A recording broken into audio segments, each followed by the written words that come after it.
Good morning. आज BS महाविद्यालय के ऑनलाइन प्लेटफॉर्म पे आपका स्वागत है। जैसा कि आज बीएससी फोर्थ सेमेस्टर की पहली क्लास है और इसी का पहला टॉपिक है एटॉमिक स्ट्रक्चर। एटॉमिक स्ट्रक्चर के अंतर्गत आज हम लोग पढ़ेंगे डी ब्रागली का इक्वेशन जो आपका है ड्यूअल नेचर ऑफ इलेक्ट्रॉन। आज हम इसी के बारे में पढ़ने वाले हैं। जैसा कि अगर हम देखें, आइंस्टीन ने 1905 में पहले ही बता दिया था कि लाइट जो प्रकाश होती है इसके दो प्रकार के बिहेवियर अपना शो करती है। उनका दो तरह का व्यवहार होता है। पहला आपका होता है वेव के फॉर्म में, ठीक है, एक पार्टिकल के फॉर्म में होता है इनका बिहेवियर, ठीक है। इसी को डी ब्रागली जी ने और विस्तार पूर्वक बताया और इसका एक डेरिवेशन डिराइव किया, ठीक है। तो आज हम इसी के बारे में पढ़ने वाले हैं कि इन्होंने कैसे डिराइव किया था उस इक्वेशन को और डी ब्रागली ने कैसे समझाया था इस चीज़ को। तो ये देखते हैं कि आइंस्टीन 1905 में, ठीक है, light has dual character and behave like both particle and wave. यही बात कर रहे हैं आइंस्टीन जी ने 1905 में बता दिया था कि लाइट अपना दो बिहेवियर शो करती है, दो व्यवहार अपना शो करती है। एक पार्टिकल का होता है और वेव के फॉर्म में होता है। वेव मतलब तरंग के फॉर्म में, ठीक है। एक तरंग के फॉर्म में एक शो होता है और पार्टिकल, ठीक है, एक पार्टिकल में होता है कि कोई कण के होता है, वो कण की तरह व्यवहार करता है। तो इसी क्रम में 1924 में डी ब्रागली जी ने क्या बताया कि मटेरियल पार्टिकल इन मोशन, ठीक है, that all particle in motion such as electron, कोई भी पार्टिकल है, ठीक है, वो अगर गतिमान अवस्था में है, वो कोई भी हो सकता है, चाहे वो इलेक्ट्रॉन हो, प्रोटॉन हो या न्यूट्रॉन है, ठीक है, वो अपना डुअल कैरेक्टर शो करते हैं। कहने का यहाँ क्या मतलब था कि कोई भी पार्टिकल है, वो पार्टिकल क्या हो सकते हैं, इलेक्ट्रॉन हो सकते हैं, प्रोटॉन हो सकते हैं और न्यूट्रॉन भी हो सकते हैं। तो वो अपना डुअल नेचर शो करते हैं। डुअल नेचर कहने का मतलब क्या हुआ, ये अपना एक तरंग के फॉर्म में, एक तरंग की तरह व्यवहार अपना शो करेंगे और एक पार्टिकल, ठीक है। पार्टिकल का कहने के यहाँ पर तात्पर्य है कि वे कण के, ठीक है, पार्टिकल के फॉर्म में अपना व्यवहार शो करते हैं। इसी चीज़ को आगे डी ब्रागली ने और अच्छे से समझाया है डेरिवेशन के फॉर्म में। तो अभी हम उसको भी देखते हैं। यहाँ पे इन्हीं सब बातों को लिखा हुआ है। अगर इसको हम पढ़ते हैं तो यही लिखा हुआ कि any moving electron in the atom is material particle associated with the wave property. कहने के यहाँ तात्पर्य है कि कोई भी अगर मूविंग इलेक्ट्रॉन है वो अपने साथ एक तरंग की तरह प्रॉपर्टी शो करेगा। अगर वो तरंग की तरह इलेक्ट्रॉन अपनी प्रॉपर्टी शो करेगा और उसका जो मास होगा वो फोटॉन होता है, ठीक है। लाइट में होता है ना, वो लाइट जब फोटो इलेक्ट्रिक इफेक्ट जब पढ़ेंगे तो हम फोटॉन का मेंशन होगा। तो उनका जो इलेक्ट्रॉन का जो मास होता है फोटॉन के कंपेरिजन में बहुत नगण्य होता है, निग्लिजिबल होता है, ठीक है। ये उन्होंने इस चीज़ को बताया था, डी ब्रागली जी ने बताया इस चीज़ को। आगे, according to de Broglie wavelength of particle, ठीक है, of mass m and velocity u is given by the, इन्होंने बताया कि जैसे इन्होंने बताया था कि इलेक्ट्रॉन जो है आपका डुअल नेचर भी शो करता है। तो वहाँ पे एक तरंग के फॉर्म था, ठीक है, एक तरंग की तरह था एक, और एक था पार्टिकल की तरह, ठीक है। तो इन्होंने एक इक्वेशन के फॉर्म में इस चीज़ को डिराइव किया और उन्होंने बताया कि आप इसको इस तरह भी निरूपित लिख सकते हैं, ठीक है। इस तरीके से आप लिख सकते हैं जहाँ पे जो आपका तरंग दैर्ध्य होगी, ठीक है, वो लैम्डा होगी और जो पार्टिकल का मास होगा वो m होगा और वेलोसिटी उसकी u होगी, ठीक है। ये इक्वेशन डी ब्रागली जी ने बताया। अब यहाँ जहाँ पे देखेंगे, यह हम देखेंगे, ये प्लांक कांस्टेंट है, ठीक है, ये प्लांक कांस्टेंट है, ये मैं आपको बता दिया। पार्टिकल मास है और यू वेलोसिटी ऑफ पार्टिकल है, ठीक है, पार्टिकल की वेलोसिटी ये है। अब इसी को हम देखते हैं, इसका डेरिवेशन देख लेते हैं कि कैसे डी ब्रागली ने इस इक्वेशन को डिराइव करने के लिए कैसे डिराइव किया इस चीज़ को, ठीक है, इक्वेशन को। तो इन्होंने क्या बताया, जैसे हमें पता है फोटो इलेक्ट्रिक इफेक्ट के बारे में अगर हम पढ़ेंगे आगे, तो हमें वहाँ पे एक प्लांक एनर्जी मिलती है, ठीक है, एक प्लांक एनर्जी मिलती है, प्लांक एनर्जी मिलती है, ठीक है। ये एनर्जी आपकी होती है E बराबर एच म्यू होती है। तो इन्हीं के अनुसार, और हमें एक चीज़ पता है कि आइंस्टीन की एनर्जी होती है E बराबर mc² होती है, ठीक है। तो इन्हीं को आप देखेंगे E और E ये दोनों आपके बराबर हो जाएंगे, तो हम इसको लिख सकते हैं एच म्यू पाई mc², ठीक है। इसी तरीके से इन्होंने इस डेरिवेशन को डिराइव किया है। जो डी ब्रागली की क्वेश्चन है इसी प्रकार इन्होंने डिराइव किया। अगर भाई हम देखेंगे प्लांक की एनर्जी होती है आपकी एच पानी म्यू होती है, ई बराबर एच पानी म्यू होती है। और according to Einstein energy, Einstein के जो उन्होंने सिद्धांत दिया था उसके द्वारा उन्होंने एक इक्वेशन दी थी E बराबर mc²। ठीक है, ये हमें पता है, जहाँ mass and energy are related. ठीक है, और जो मास और एनर्जी का रिलेशन है आप E बराबर mc² के अनुसार दे सकते हैं। तो यहाँ करते हैं क्या, जो आपका मान लीजिए, मान लेते हैं हम E बराबर h म्यू, ये पहला इक्वेशन है, और ये E बराबर mc² दूसरा इक्वेशन है। तो करते क्या है, हम h म्यू पहले इक्वेशन के लिख देते हैं यहाँ पे from first and second equation. ठीक है, इसको हम कर सकते हैं mc² अपॉन h म्यू। ठीक है, इसको हम आगे लिख सकते हैं इस प्रकार से,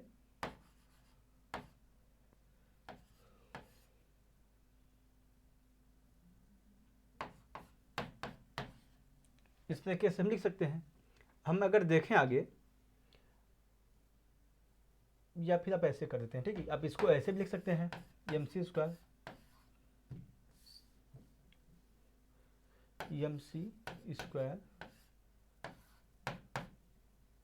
ठीक है, इस तरह की भी इसको लिख सकते हैं। और एक चीज हमें पता है, सॉरी यहाँ लैम्डा, इसको लिख सकते हैं कुछ इस तरीके से हम mc² h mu upon c। ठीक है, इस तरीके से। और हमें पता है कि लैम्डा इक्वल टू होता है c अपॉन म्यू। ठीक है, जहाँ पे भी ये जो आपकी है ये आवृत्ति है, फ्रीक्वेंसी है। ठीक है, तो यहाँ पे हम यही देखेंगे, ये चीज़, इस चीज़ को हम देखें अगर, और ये भी अपॉन c जो है, अब इसको लैम्डा लिख सकते हैं। ठीक है, इसको लैम्डा लिख सकते हैं। ये आपका होता है 1 अपॉन लैम्डा इक्वल टू होता है v अपॉन सी, और लैम्डा इक्वल टू होता है आपका c अपॉन v। तो इस इक्वेशन को हम इसकी जगह रख देते हैं, तो आपका आ जाएगा, आपका हो जाएगा फिर h।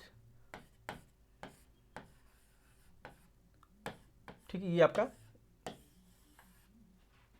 इक्वेशन हो जाएगा। ठीक है, अगर चाहेंगे तो इसको उधर भी कर सकते हैं। तो अगर हम देखें इस इक्वेशन में, m जो आपका है ये मास है। ठीक है, ये पार्टिकल का मास है, ये मास ऑफ पार्टिकल है, और c वेलोसिटी ऑफ लाइट है। ठीक है, ये आपका अप्लीकेबल है इक्वेशन फोटॉन के लिए। ठीक है, जो फोटो इलेक्ट्रिक में अभी आगे पढ़ेंगे हम लोग, तो उसके लिए इक्वेशन ये अप्लीकेबल है WH/mc। ठीक है, ये आप फोटो इलेक्ट्रिक जो इफेक्ट पढ़ेंगे, इसमें फोटॉन का जो इक्वेशन आता है उसके लिए अप्लीकेबल है। लेकिन डी ब्रॉगली ने क्या किया, ये जो मास है वो पार्टिकल के लिए ले लिया, और सी जो है वेलोसिटी ऑफ लाइट इलेक्ट्रॉन के लिए कर दी। ठीक है, इन्होंने यही पे लिखा है, यहाँ पे कि de Broglie the above equation can be also applied to material particle. ठीक है, इन्होंने इस इक्वेशन को कोई पार्टिकल है उसके लिए अप्लाई किया।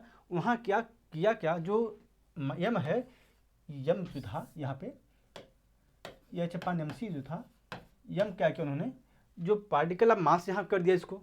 ठीक है, ये पार्टिकल ऑफ मास कर दिया, और इस पार्टिकल की जो वेलोसिटी है c की जगह u यहाँ पे कर दिया। ठीक है, c हमें पता है लाइट ऑफ वेलोसिटी होती है, तो इसकी जगह u कर दिया।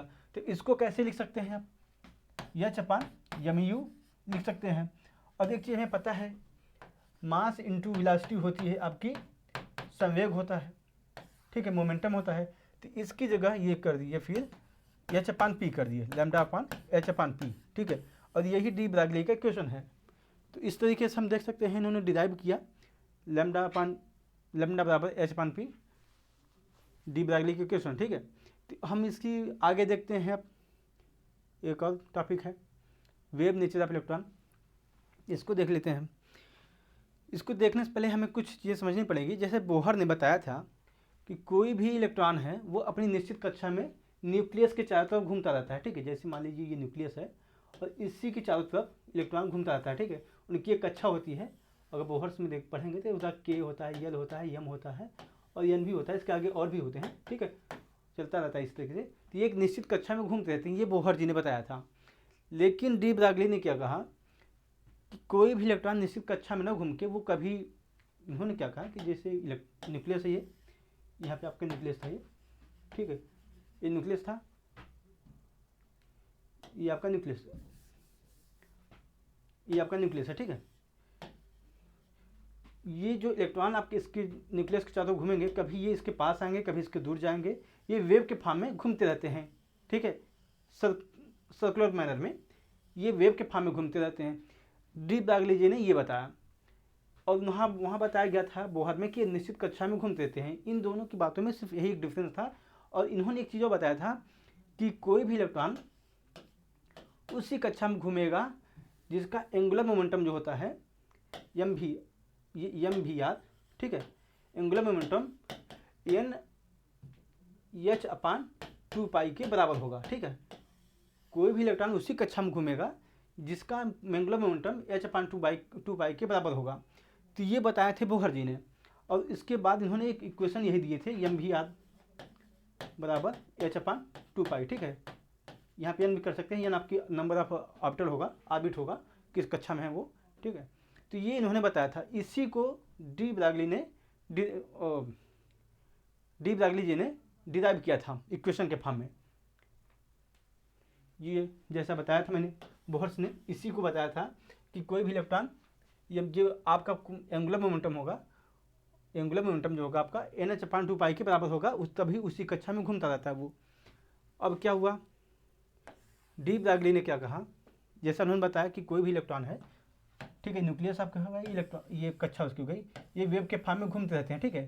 तो जो वेव के फॉर्म में घूमते रहते हैं तो क्या भी हो सकता है कि ये एक अपनी आउट ऑफ फेज, ठीक है, ये हो सकता है कि आउट ऑफ फेज में हो। एक मिनट देख लेते हैं आगे, जिससे, ठीक है, ये आपका न्यूक्लियस हो गया, मान लीजिए ये इलेक्ट्रॉन, ठीक है, ये कभी इलेक्ट्रॉन के पास आया, फिर कभी दूर गया, और एक फेज में है, ठीक है, देखेंगे एक ही फेज में है ये। तो इसको एक इनकी परिधि बन जाती है, सर्कमफेरेंस हो जाता है, ठीक है। तो इनका जो सर्कमफेरेंस होता है एन इंटू, जिनका इन द फेज अगर है, ये इलेक्ट्रॉन जो मूव कर रहे हैं वो अगर इन द फेज हैं, ठीक है, तो वो इनकी जो सर्कमफेरेंस होगा, यहाँ पे कहने का मतलब इसका होगा वृत्त की परिधि, ठीक है, वृत्त की परिधि जो आपकी होगी वो एन लेमडा के बराबर होगी, इन द फेज में अगर हैं तब, ठीक है। अगर ये आउट ऑफ फेज हैं तो इनका कोई इस तरीके से बिहेवियर नहीं होगा कि इनके जो सर्कमफेरेंस होगा अर्थात वृत्त की परिधि होगी एन लेमडा के बराबर होगी। तो इसी क्रम में इन्होंने आगे लिखा है, इसी को इन्होंने बताया कि अगर सर्कमफेरेंस अगर इन द फेज है, ठीक है, अगर ये सर्कमफेरेंस वृत्त की परिधि अगर इन फेज है तो इसका इक्वेशन होगा, इसका समीकरण जो होगा, वृत्त की परिधि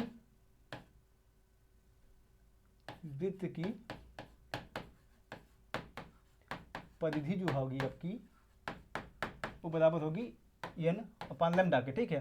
और हम जानते हैं वृत्त की परिधि आपकी 2 पाई आर होती है, ठीक है। तो हो क्या जाएगा, 2 pi r equal to n lambda हो जाएगा, ठीक है। हम कर सकते हैं, अब लेमडा की हम देखें, अगर डी ब्रागली का क्वेश्चन अगर हम देखें, 2 पाई आर, डी ब्रागली की क्वेश्चन अगर हम देखें, ठीक, डी ब्रागली क्वेश्चन क्या बताएगा, लेमडा अपान एच अपान एम भी, ठीक है, यू, जहाँ पे एम जो पार्टिकल का मास है, यू आपकी वेलोसिटी है। तो अगर इस इक्वेशन के लेमडा को हम यहाँ रख देते हैं तो होगा क्या, यहाँ पे 2 pi r n h upon m भी, ठीक है। इसको हम कर क्या सकते हैं, 2 पाई, ठीक है, 2 पाई आर, यहाँ पे काम करते हैं, एम भी को इस साइड लाते हैं, इस चीज़ को हम इस साइड लाते हैं, इसको इस साइड लाते हैं, ठीक है। तो हो क्या जाएगा यहाँ पे, एम भी आर अपान एन एच अपान 2 पाई, ये आपका इक्वेशन हो जाएगा। और यही चीज़ बताया था बोहर्स ने बताया था एंगुलर मोमेंटम जो होगा एन एच अपान 2 पाई के बराबर होगा, तभी वो इलेक्ट्रॉन उसी कक्षा में घूमते रहते हैं। बस यहाँ पे फर्क था, ये था कि डी ब्रागली ने बताया कि कोई निश्चित कक्षा में नहीं घूमते, बल्कि वो इलेक्ट्रॉन के न्यूक्लियस के पास आते हैं, कभी कभी उससे दूर जाते हैं। इन्होंने यही बताया था, उन्होंने भी यही इक्वेशन दी थी और इन्होंने भी इस इक्वेशन को प्रूव किया, ठीक है। तो आज का क्लास यहीं तक रहेगा। नेक्स्ट क्लास में हम लोग देखेंगे श्रोडिंगर वेव इक्वेशन, वो कैसे उसको डिराइव करेंगे, कैसे नहीं होगा उसका भी हम देखेंगे, ठीक है।